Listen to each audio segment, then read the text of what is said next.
Welcome back to the Wrong Advice Podcast. I'm your host, John Pacino, and I'm very excited to have Tyler Old on the line with us today. Hey, Tyler, how are you? Hey, I'm good, thank you. How are you? I'm doing so great, thanks. I'm super excited to have you on the podcast today. Can you just give our audience a little quick introduction? Yeah. So my name's Tyler. I'm 28. I currently live in Brisbane, Australia, but I am originally from New Zealand, so I am native to New Zealand. My background is Māori, and also European. I've been here for about 8 years, done a whole lot of stuff throughout my life, been through a lot. And now I'm kind of just on the pathway to living out, I guess, my purpose, my passion, and just enjoying life. So, Oh, yeah. that's amazing. I love that. I'm similarly doing the same thing. I would Yeah. imagine the last couple years with COVID has been a big impact for you, as it was equally for me. I'm just kind of sort of curious, starting from the beginning. So, talk to me about like kind of where you grew up, what your life was like, your family life, kind of how like you went through school and like university and those kind of things, and just like kind of how you got to Wednesday for you, Tuesday for me, and having this Yeah. conversation. Where I am, yeah. Awesome. So I grew up in Wellington, New Zealand. I was originally born in Christchurch, but moved when my parents split up when I was about 3. Um, it's interesting because when I meet people, sometimes they're like, "Oh, I'm so sorry that happened." But for me, it never really affected me. I really believe that my parents weren't meant to be together, and I'm so happy that they're not. It was just better for all parties. So yeah, that never really affected me, but I did move back home to Wellington where most of my mum's side of the family was. And so I was kind of raised mainly from my Māori side. So it was very cultural and things like that. We're not very traditional in a sense, but we obviously still have that kind of connection and all that kind of stuff, which was really good for me because a lot of, I guess, people of colour just in general, if they don't really know where they come from, they really struggle with their identity and things like that. So I never really had that issue.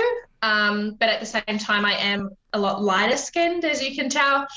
So, with that came bullying and, you're not really Māori and this, that, and the other. But growing up, my childhood was actually really good. I was surrounded by a lot of love. I was the firstborn, so with that, I'm not sure if you're the firstborn or whoever's listening, if they're the firstborn, they'll know the pressures that I, comes with that. I'm tied. Um, I'm actually I have a twin sister, so I am like oh, really? I'm the middle. But who was born She first? was. I'm the middle child by 6 minutes. Oh, there we go. So you like missed that Yeah, little a little bit. by a little bit, yeah. Yeah. So I was the first grandchild, firstborn, so a lot of pressures. My family obviously had expectations in terms of like what they wanted me to do when I got older. But not only that, I guess our dynamic being Māori is quite different. So generally we're raised by our grandparents more so than our parents. Oh, interesting. Our parents are there, but yeah, like our grandparents obviously know more and have been through more. So I guess they take on that role. But also I remember when I was younger, we were living with my grandparents and my mum was like, "I'm moving out. What do you want to do? Do you want to stay or do you want to come with me?" And I was like, "I want to stay." So, Oh, wow. um, yeah, so I stayed with my grandparents. I think I just had that bond with them. Um, and they ultimately raised me alongside my mother. And my dad was obviously living overseas, so we're still very close as well. Um, from there, yeah, I had to grow up quite young, to be honest, because obviously more grandkids came in. So I was the babysitter, but also I was getting taught, how to sort of like hold the household, cleaning, cooking, looking after myself, that kind of thing, which looking back at it now, like I'm so glad that I had that experience. A lot of people might say, "Oh, you grew up too quickly, you didn't really have a childhood, etc." But I think it really helped me kind of transition into where I am now. And I definitely wouldn't have been able to get through half the things I've been through had I not had that when I was younger. Mm-hmm. Um, Fast forward to high school. High school, I was the tomboy. But I was sort of still a bit girly, but more tomboy. I gravitated more towards the guys and just hanging out with them because they were super chill. Like we could just joke around. Like it wasn't really too serious, Yeah. and there wasn't much, drama. In high school, I wasn't like, I don't know. I feel like it's really different for a lot of younger people these days. Like everyone's so caught up in like girls and boys and like somebody liking somebody and like, that kind of stuff. And that was sort of the thing when we were in high school, but not so much. But even so, That's like because I it was was. the girl. I would say it's Uh, it was pre-cell phones for us, so it was like pre-Instagram, like all that shit that's like yeah, ruining the free world. social Yeah. media. Yeah, it was more like go outside, come back when the lights are on, hang out with the neighborhood kids, like Hmm. play games. Like Yeah. that was pretty much my childhood. Don't even care about the way you looked. Like I look at photos and I'm wearing like jaggy green fat pants. I don't know if they're called like sweatpants. Oh yeah. And then you have like a blue colored t-shirt that doesn't match. You know, like you just wouldn't care when you were Yeah. younger.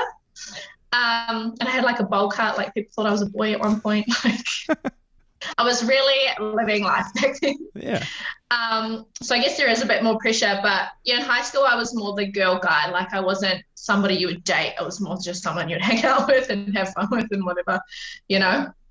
And I didn't actually realize that that affected me until I got older.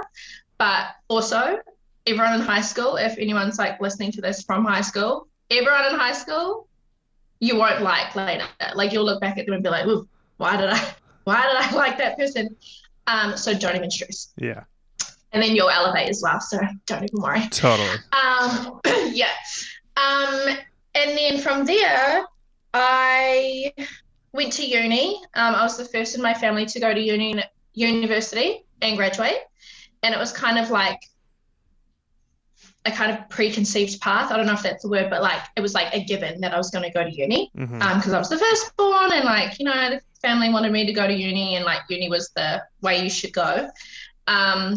A part of me like kind of knew at that time that I didn't want to go to uni, but then a part of me was like Kind of also have wanted to. to go. It was like, yeah, it was kind of like I wanted to, but I didn't. And then I had to, but I didn't also at the same time. So I went to uni. Don't regret it, but you know, the debt that comes with that, love that. Totally. Love it. Yeah. They're chasing me for money every year. It's great. Yeah. Yeah, so I did that, and it's funny because I'd always known what I wanted to do when I was younger. Like I just always had this like feeling that I was, because I'd always watch like, so if people don't know, I've always wanted to be like on TV and film and like helping people, you know, with their lives and creating businesses. Like I pretty much want to create an empire. That's like the overall goal.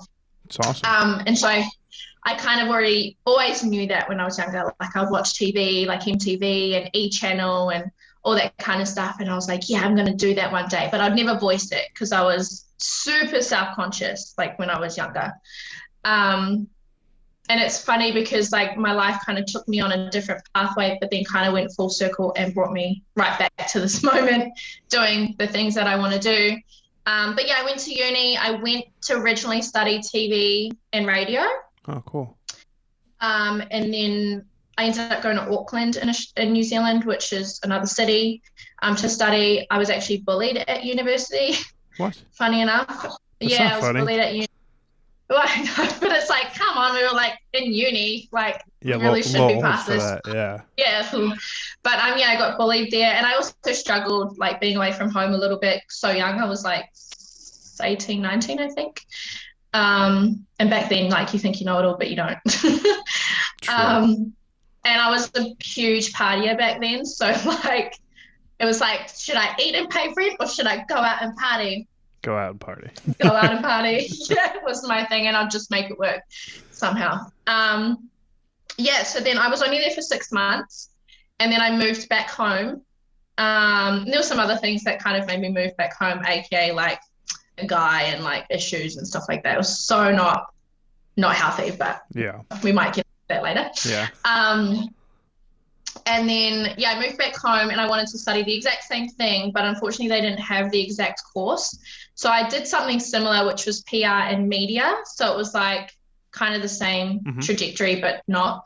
But I hated it because it was all theory-based. It wasn't practical, whereas my previous one was practical. So I don't regret it, but I really should have stayed. But, you know, life obviously Happens. things in the works and happens, yeah. So, and now here I am. But actually how I got here, I was 21. No, I was 20. And I was working at a job. I don't know if you guys have it. You're in New York, right? Yeah, New Jersey. New Jersey, yeah. Cotton On? Do you know Cotton On? Cotton On Body Factory? No? Oh, okay. Maybe you don't have it there, but Cotton On, it's like a retail store, Okay. huge clothing store. I worked there and I'd been there for like 4 years. And I just came home one day and I always knew I was going to move to Australia because my dad lived there and I loved it. Um, and I was just like, I don't want to do this anymore. Like, this is not my life. This is not what I want. Fuck this, basically. That's Like, I can awesome. swear, sorry. You absolutely can. Fuck this, basically. Yeah. And then I spoke to my mum first just to kind of get her thoughts on it because she's unwell. So I didn't want to leave her, if she needed me kind of thing. So I talked to her and I was like, Mum, I'm thinking about moving to Australia. How do you feel about it? And she was like, go, live your life, do your thing. And then literally came home from work, fuck this, booked a flight. 2 months later, because I wanted to have my 21st back home, told everyone this was going to be my farewell slash 21st, and then I was packing it up and going. Funny thing as well, hadn't finished uni, and I also booked a 6-week trip to Europe before I left. So I don't know how the hell I even found the money for that, but I made it work. Resourcefulness, yeah. Yeah, made it work. And then here I am in Australia for 8 years. That is amazing. Yeah. So very similarly, I grew up not with my grandparents, but my grandmother lived with us basically. I want to say from like when I was 6 or 7. So like she lived in the house with me, my brother, my sister, my parents, and Yeah. was like picking us up from sport practices and whatever we're doing extracurricular at our friend's house and stuff. So it's kind of nice. It's funny to have like that kind of generation be so involved because like you said they know so much more, and I think that like I would be a wholly different human being had I not been dually raised by my parents and my grandmother. And it's like one of the things that I'm so immensely happy that I got to experience in life because both my grandfathers died before I was born, and my other grandmother passed away when I was like 3 or 4, very very young. Yeah. So she was like the only anchor to that sort of generation that I had, and it was nice. And it's something that I think people take for granted nowadays. A lot more Mm. people are grandparents at a much younger age. Like my grandmother was, I think, close to her late 60s. Yeah, when I was born. So it's like different now because like my parents are younger and whatever. It's very interesting. I am Yeah. curious though. Like, so I'm not 100% familiar with it's Maui, right? Maori? Maori, right? Yeah. Yeah. With your background, it is like the Australian equivalent of Native American. Is that correct? Right. Yeah. That's right. I Yeah. remember learning a lot about this in, I guess, was it 2008 when you guys had the Olympics? I think so. 2000? It might have been 2000. Oh my I God. It might have been like a million years ago. know, I'm like, oh, that's a bit far back. Yeah. I don't even remember, but I remember learning a lot about it, and kind of how the similarities between like the Native Americans and here over here and your ethnicity. It was very like shocking to learn how poorly like your group were like kind of like ridiculed and bullied even. And there was that one really amazing athlete. She was like track and field star. She got like 3 gold medals or something. She came in with the torch, and I remember her talking about it on like, I don't know, USA Today or Good Morning America, one of those shows. And I was like, it's so insane to me that this shit still kind of happens. Did any of that stuff have like a big impact on you, like growing up, like being, different, aka quote unquote, not white? Um, it didn't. I didn't realize it until I got, I think, around uni, because when I was getting bullied for not being as Maori as everybody else, Oh, because I right. didn't speak the language. I also think it was because I was a bit pretty, but whatever. Yeah. Haters are going to hate, right? Yeah. Yeah, but yeah, not really until then. And then as I got older, a lot of like traumas started to come out that I didn't really know were traumas at the time. But when I look back at it, I remember I was hanging out with a friend and she was Māori as well, and she'd had a really rough upbringing. And she hated the fact that she was Māori. Oh, wow. And like I took offense to that at one point because I was like, how can you like hate it?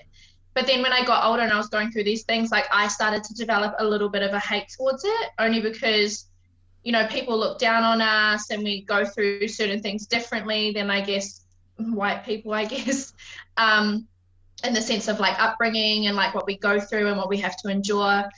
So it did to a degree. And then there was a point where like I didn't really want to be identified as Māori, which is so sad to say because I love my culture and my people.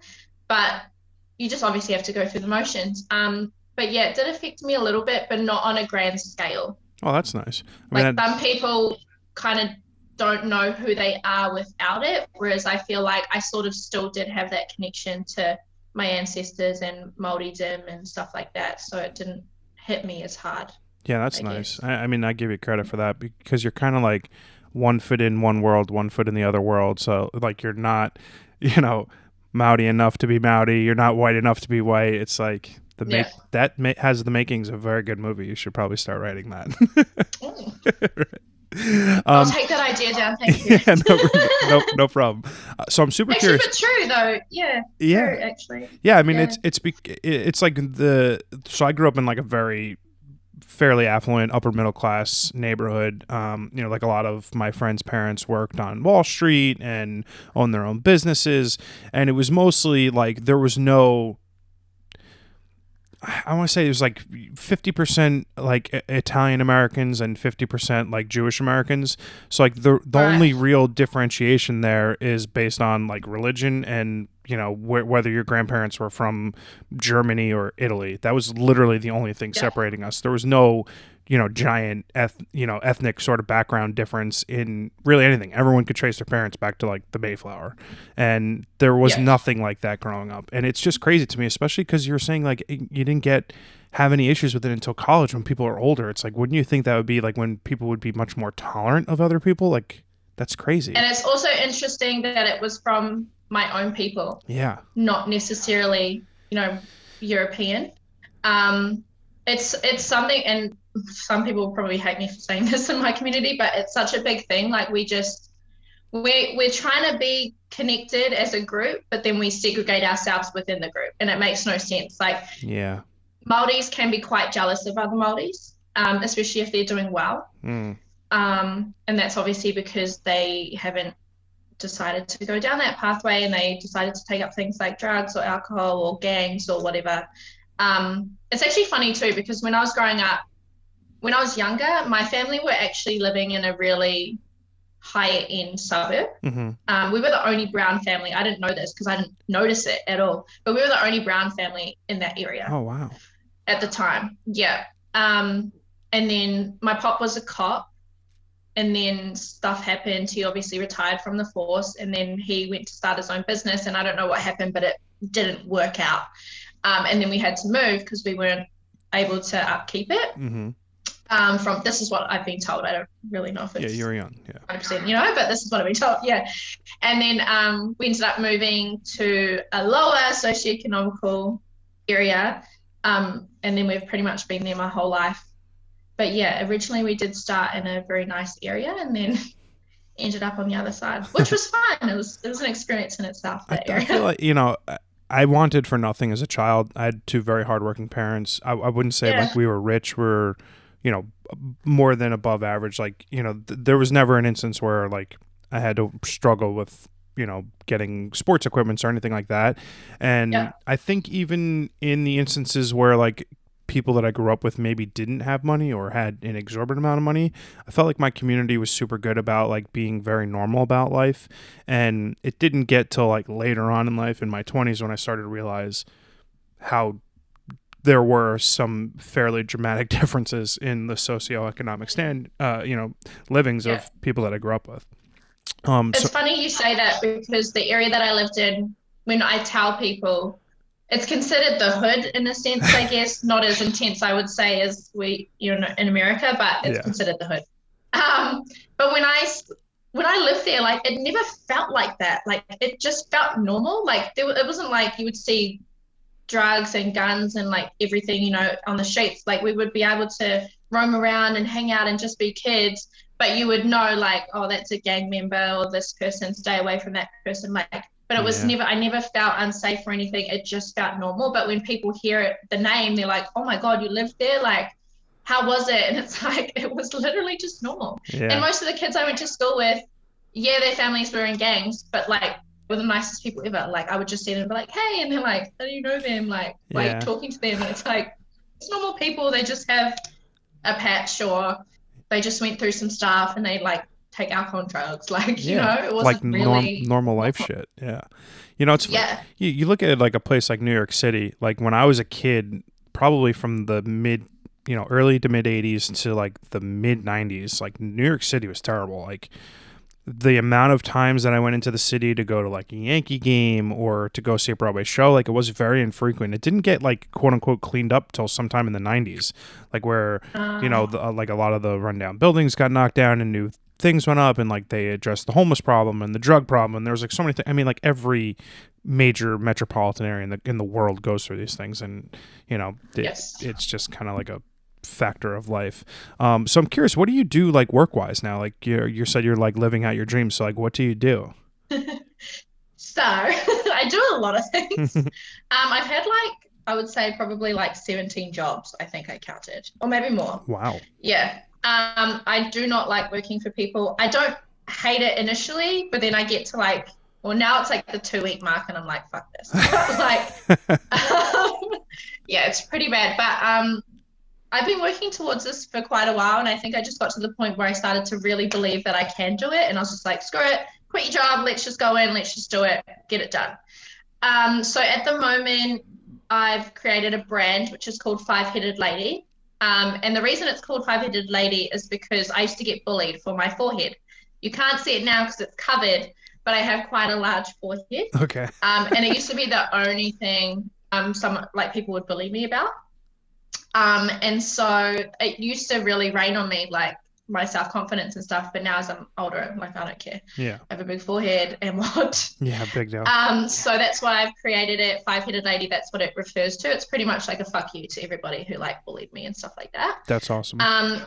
So Five-Headed Lady, I've got the YouTube series, and there's a few series under there, which is kind of, I say, my own little show and podcast. And then under that, I also do TV, film, commercials, dancing, modeling, brand work as well. And then I'm just about to launch my first product, which is called Unmasked. And that's also linked to Five-Headed Lady with a series that I've got about unmasking. And that's about unmasking life experiences that have, either caused trauma or have changed their lives drastically, whether it's negative or positive. And just going through those motions. So Unmasked is pretty much a card game, which is aimed at getting you to unmask all the bullshit that you tell yourself that's not you, which can be influenced by society, your parents, siblings, uncles, friends, whatever, and really pulling out all of that to understand who you are authentically and what you really want. Because I feel like a lot of people say they want certain things, but really don't. But they believe that they do, but it's not really who they are inside. They're just kind of following the norm or how it should be. That's fucking awesome.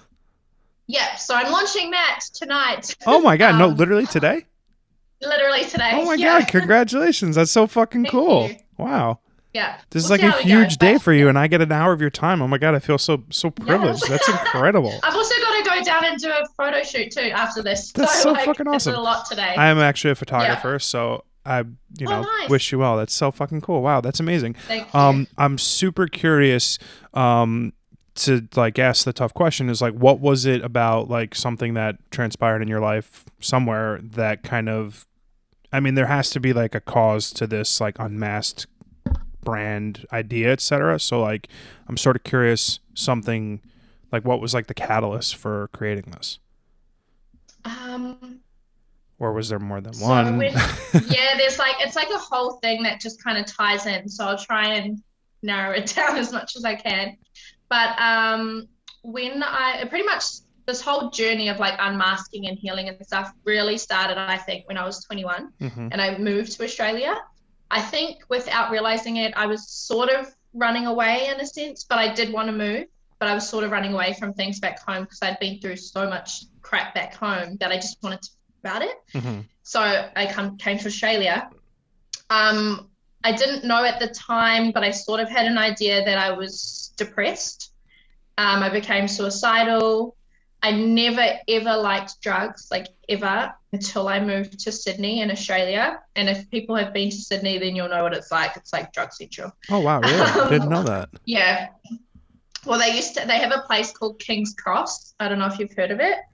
And it was like notorious back in the day for like gangbangers and drugs and stuff. And like people in Australia, and they may hate me for saying this too, people in Australia love drugs. Really? Like they love cocaine. So Oh, cocaine is like wow. alcohol.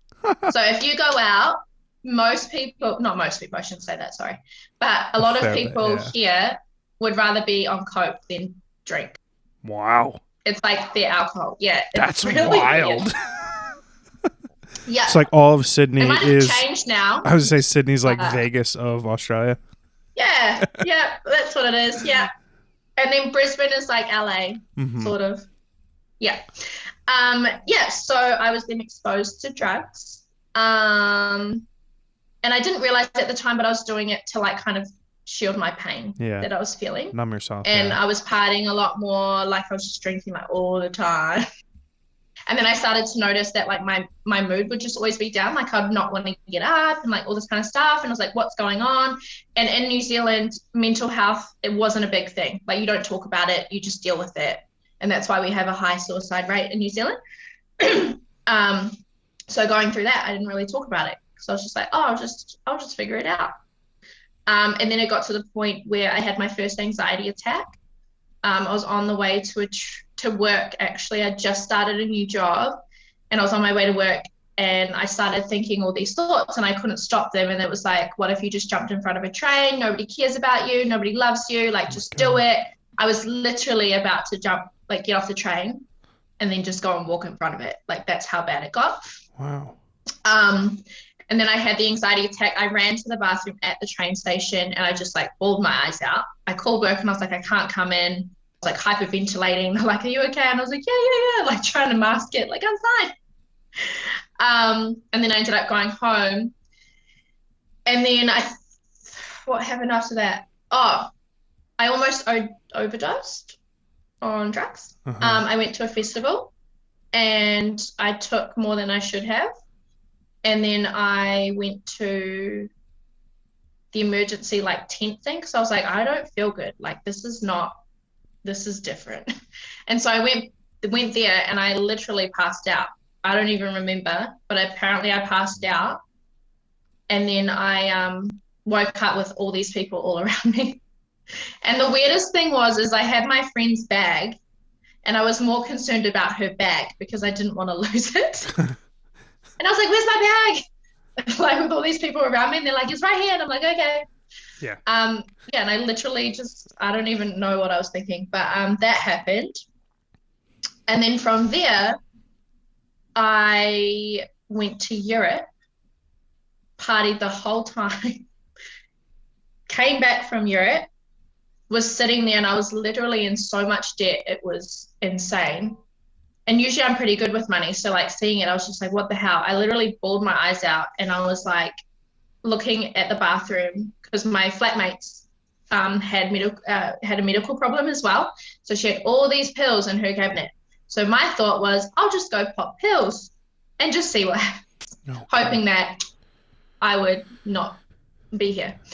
But interesting enough, that very moment, I was like crying my eyes out and I don't know what came over me, but my friend messaged me and he's like, are you okay?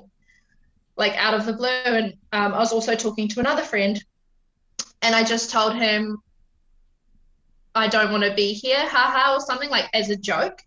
And then he like instantly picked up on it and he was like, are you okay? What's going on? He was like blowing up my phone. He's like, don't you do anything? We love you. Like, he just kept trying to reassure me. And then my other friend, he picked up on something too and called me straight away. And then we talked it out. And then from that moment, like I was pretty much fine. But that's kind of where it started because then I started to realize a lot of my mood changes or me being upset or sad came from men, like dating. Mm-hmm. And I was dating the wrong people. Like, no, and I would be like, nobody wants me, nobody loves me. Like, I just wanted to be loved pretty much. And then I realized that actually stemmed from my childhood. Not that I wasn't loved, but there were certain things that happened in my childhood where I didn't feel love. And it's like I held on to those.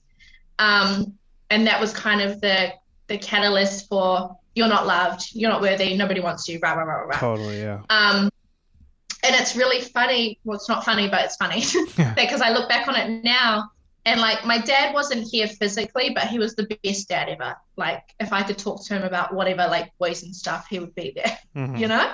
My mum, love her. We've talked about it. She wasn't the most affectionate mother. That's my family. We were never the type to be like, I love you, or hugs or kisses or anything like that. Whereas I'm a very loving person. I kind of need that in a sense. But I know that, she did. And where was I going with this? Oh, my uncles. I was very close with my uncles. One of them passed away in a car accident, which really hit me as well. But he was kind of my male figure. He was the one that actually showed me how a man should treat a woman and how a man should be with his family, or just in general with life. Like his passion for life really rubbed off on me. And that's what I've realized only like probably a couple months ago, that I had lost that a little bit and like forgot about it. But pretty much he had shown me that, but I didn't see that. All I saw, or all I held on to, was the negative stuff that I would see, which was like my grandparents arguing all the time, or like really bringing each other down, or like my mum having issues with her partner at the time, and like that really affecting me and all this kind of stuff. And so all that transpired into then me being depressed, anxiety, drug use, alcohol, because I always said that I would never be with someone physically abusive because I had seen it growing up. But then I realized I actually ended up with abusive people, but more emotionally and mentally. And so that was kind of what happened, is I was just going through these motions of going with these guys that didn't even want to be with me. They just wanted to use me and then, discard me kind of thing. And then that's how I came to, well, actually, I was in a relationship not long ago-ish. It's complicated, but it's hope. It always is, yeah. But he really pulled everything out of me. Like he was great, but there was also so much like manipulation, toxicity that I didn't even realize because it just seemed so great to me, but it really wasn't. Yeah. And yeah, he pulled literally everything out. Well, that relationship, I should say, for me to then have to work through and heal all that stuff that had pretty much transpired from my childhood. Yeah. I mean, it's that's like remarkably candid on your part, and I obviously commend you for that. I guess New Zealand is in a lot of ways like sort of like, men in nowadays. Like I'm pretty vocal proponent for therapy. Like I've been going to therapy. I think it's like the best thing that I ever did for myself. You learn so much about yourself. You learn like past traumas, things that happened in your past that like you may not have even realized were like a trigger point for you that have now manifested itself in other ways. And it's super interesting. And it's just like, if you're like it's cliche, but like if you're like a white guy in your 20s or 30s from like an affluent area, like it's not okay for you to be like very emotional and or like talk about your feelings or like whether you're struggling or anything. It's just very much like you have white privilege, you have like an inherent leg up in the world, and it's not okay for you to struggle. And I think that that's like one of the two greatest things about like the time we live in now is like the conversation around mental health is getting like so much better. And it's like I'm the first one to stand up and raise my hand and say like I go to therapy, it's great, like everyone should do it. And it didn't used to be like that, like even like a year ago I feel like, or like 5 years ago, and it's been super important. Like all of these amazing conversations, like Simone Biles at the Olympics, like all these things are starting to have like this tipping point around mental health, which you look at like all of the toxicity that is surrounding social media, and while we are totally connected as a people, like we are instant communication to hundreds if not thousands of people at the touch of a button, it's also like very lonely. Like if you're not, if you're not married, if you don't have a significant other, it's like very easy to feel lost in the shuffle. It's very easy to feel like you're, kind of just floating out there in space. And I think it's one of the reasons why it's kind of a great opportunity for people to like kind of be able to talk about things, because you just get into this kind of mindset where like, no one can relate to me. No one is experiencing the things I'm experiencing. And then when you talk Yes. to someone and they're like, "Oh yeah, by the way, like there are hundreds of thousands of millions of people who feel exactly like you." They It's go like the it makes exact you same feel thing. like not like Yes. you're not crazy. I also think It's hard for being a woman as well, because you oh should have totally. things on a certain timeline. Oh You yeah. should have a man, you should have kids. If you don't have a man by this age, like nobody wants you, that kind of thing. And I'm just Yeah. like, oh, I'm so sick of hearing Yeah. about it. Well, you're super young, but like I talk about that all the time on my podcast because my life is completely different from everyone I know. And at 36 Yeah. on Friday, I don't have a wife. I don't have a kid. I don't have a house. Like I have nothing. Right. And I have like built this really great life for myself. It's You completely have nothing to society, but correct. you have everything to you. Correct. Yeah. But I spent so much of my life doing the thing that society said I should do. I should go to high school and go to college and get that first job and then get the second job and Yeah. then get the car and then the fucking watch and then like do all these fucking things that I'm supposed to do because Instagram's telling me I need to do it or society's telling me I need to do it. And Yeah. meanwhile, I never once stopped and for 4 seconds it was like, dude, what are you like having fun or like you happy? Do I actually want it? Yeah. Yeah. And I didn't do that for Yeah. the longest time. And it wasn't until like COVID and like this, like I lost my job in the middle of the pandemic where I was like, what the fuck are you doing? Like I'm chasing after something that I don't even know what it is anymore. I'm like Yeah. pursuing a career and like a life that I don't even think I want. And Yeah. it wasn't until you're put into a position where you have no choice but to like make hard decisions that I like figured out exactly who I was. And that was like, 34, 35 years old.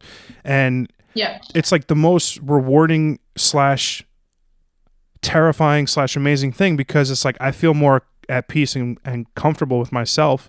But there is millions of people who don't like think that they're doing the right thing at the right time. And it's like, it's so annoying when like I talk to someone and they're like, well, I'm 30, so I can't go be a painter or I can't start a podcast because, I'm a teacher and I've got to work all day. It's like, it's that level of mindset that like no one would ever do anything in life. It's super sad. But like you've managed to take like a plethora of like childhood and young adolescent drama and turn it into like something like remarkable. And I'm just kind of curious, like, was it therapy in your early 20s? Well, like, what was it that was like the catalyst, the thing that gave you the strength to kind of be able to like pick yourself up off the mat and be like, I got this. Didn't do therapy. I tried it. It wasn't really for me. And I think that's the thing, that you need to find what works for you. Oh, totally. I did hypnotherapy. Oh, I don't know if you know much about it. Yeah. So pretty much hypnotherapy, they put you in a hypnotic sort of state, and it's not like where you see people walking around like a chicken. You're not going to do that. But they pretty much take you back. So they say there is a time period from when you're born to when you're 7. It could also be when you're in the womb, where something has happened that has then triggered and all these things to transpire. And so they put you in a hypnotic state and they start asking you questions.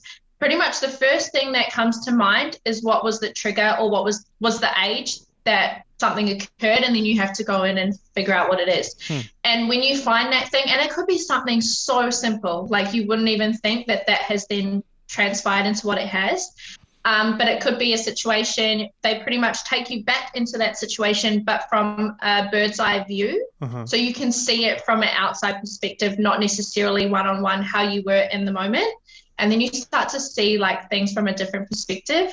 And they'll ask you questions like while you're in there, and then get you to kind of pull that stuff out. And the point is to get it from your unconscious mind, not your subconscious mind, because your subconscious is like your wall. What's the same thing? Yeah. Unconscious and subconscious are the same. I learned that because I had a I had a subconscious mind coach on my podcast. Yeah. Oh, I love that. Yeah, she was awesome. Highly recommend you listen to her. I need to watch that one. She's wild. Amazing human being. Yeah, sorry, continue. No, it's pretty much, that thing that's in the back of your head, and then you have that thing that's in front saying no, but it's like yes.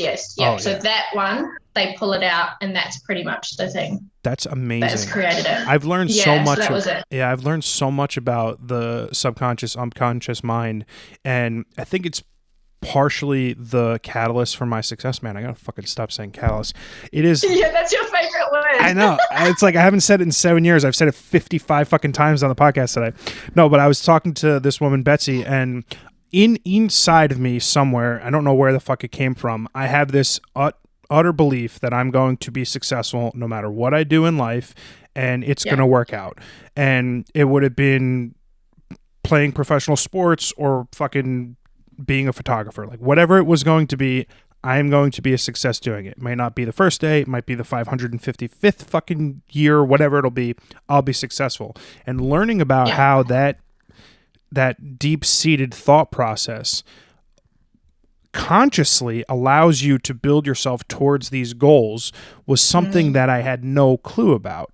And it truly makes a lot of sense, because I wouldn't be doing the things now today that I'm doing had I not believed that I was capable of it. It sounds like you have a very similar experience, because you're obviously doing things that you probably couldn't imagine 5 years ago, and now enacting these amazing things. My future, like the way that I see my future, is way bigger than this present moment. So like if, for example, I'm really fearful and I'm like, oh my God, I shouldn't do that, or like whatever you think when you're fearful, I just have that in mind, and that is way bigger than that fear that I have, and I just do it. Like, I don't know, I just pull it out. Like, just what I want to achieve is way more important to me than being in this moment, being fearful or not doing it. And so I just keep it pushing. I love that. And similarly, like the fear of the unknown is always going to like push you to not try something or not take a risk. But it's also the most like funnest part of it too. 100%. Like, it's scary as fuck, but so cool. So, because like so rewarding. Literally moved to Thailand and then somehow ended up at India at one point. Like, I just did whatever the hell I wanted. And yeah, it was scary as hell, and I had no idea how I was going to survive half the time, but I just did it. And like, now I have stories. Can't wait to tell them. Back in my day. Yeah. But yeah. I mean, I think that's amazing. You also, so like, we have very similar paths in that, like, we've made dramatic changes in our lives, but you were able to enact yours at a much younger age than me. And I'm just kind of wondering, you know, like I often say, like, oh, would 25-year-old John have been able to like recognize all of these creative outlets that I have uncovered that I'm in love with at that age? Like, would I have been able to have enacted that level of change, that level of growth 10 years earlier, 5 years earlier, at any point earlier in my life? And I often say, no, I don't think it would be possible, because you need that length of time, those lessons to learn to get you to the point to change. What about you? Do you think you could have like enacted real life change? Do you think you could have stopped partying and doing drugs at like 18 versus 20? I mean, you were just such a young person. I'm just kind of curious, like, if you think that you could have made a change earlier, made these alterations to yourself at a younger age, but you were so fucking young, so I'm going to say probably not. I think everything that I've been through has brought me to this moment. Yeah. So I think there's nothing that, like, yes, I've been through a lot of stuff, but there's nothing that I would change. And like, some people, for example, have been through like, you know, sexual abuse and things like that, but they can take that and use it to do better and push further, and instead of using, you know, but the victim mentality or letting it bring them down. Like, yes, it's a shit thing, but it happened for a reason. You cannot change it, and you just have to move forward and just do better. Like, say, fuck that, fuck you, I'm going to go and do what I want to do. And I think, I don't think, like, it's hard to say yes or no, because yes, I probably could have, but I wouldn't have had all that knowledge and this life experience and gone through all of that stuff to then bring me to this point. So yes and no. Yeah. But my resilience was there. So yeah. That's awesome. I think the other thing is like being like I'm going to use the term like solo entrepreneur, like we're individuals making like kind of our own path. We're not relying on other people. Yeah. It's like, I'm a very positive person. I am full on, like, everything's great. Like, I am going to like overboard my life with positivity. Like, you still have good days and bad days. Like, I can go from having an amazing morning to getting bad news in the afternoon and like losing a job or not getting chosen for a project. Like, all of these things are not like 100% in either direction, right? Life is never going to be 100% great and 100% terrible. You're always going to kind of live somewhere in that middle. And I think the biggest lesson that I've learned kind of over the last year is that if you're able to identify something in life that you want to do that will make you happy, every day will be a good day, even when you're going through shitty things. And that's like one of the few things that I like feel happy about, is that like even when I'm having a bad day, even when shit is like just falling apart and I just want to stay in bed and it's miserable and I'm depressed and I just don't want to do anything, I'm still like fighting the thing and like moving towards the goals that I want, even when it's not going well. 100%. Also on that, even if you don't know what you want to do, just try it. And even that's fun. Like just try something different. Like I've tried so many jobs, it's ridiculous. 17 is a record, I think. 17, I think it's like that. Yeah, 17, something like that. But just try it. And then if you don't like it, leave. Go find another one. Like it's really not that big of a deal. People make it out to be such a big thing. It might be massive in America. I don't know.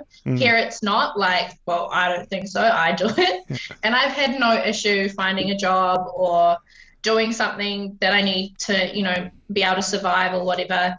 There's excitement in just trying something new. And then if you don't like it, there's excitement in going to find out what that might be somewhere else. Yeah, people put a lot of pressure on, like, you know, like let's say for argument's sake, you have a business degree, like you got a normal business job out of college, and like people will put a lot of pressure on, like, I need to be successful in the thing that I spent 4 years trying to learn to do, even if it's something that you hate. Like I know I don't use my degree. Right, yeah, neither do I. I mean, it was the best 4 years of my life. I had so much fun, but to say that like that burdensome debt that I accrued was worthwhile would be a lie, right? Like there was nothing that I took out of that experience from like an intellect perspective that I think would like practically change my life, right? Like I'm not a doctor, I'm not a lawyer, I'm not like using a high level degree that warranted me spending $100,000 to learn, right? So I'm with you on that. It's funny too, because my family wanted me to doctor or a lawyer. Standard. First of all, would not be a doctor. And second of all, I'd probably just throw everyone in jail. So I don't know if I would be a good lawyer.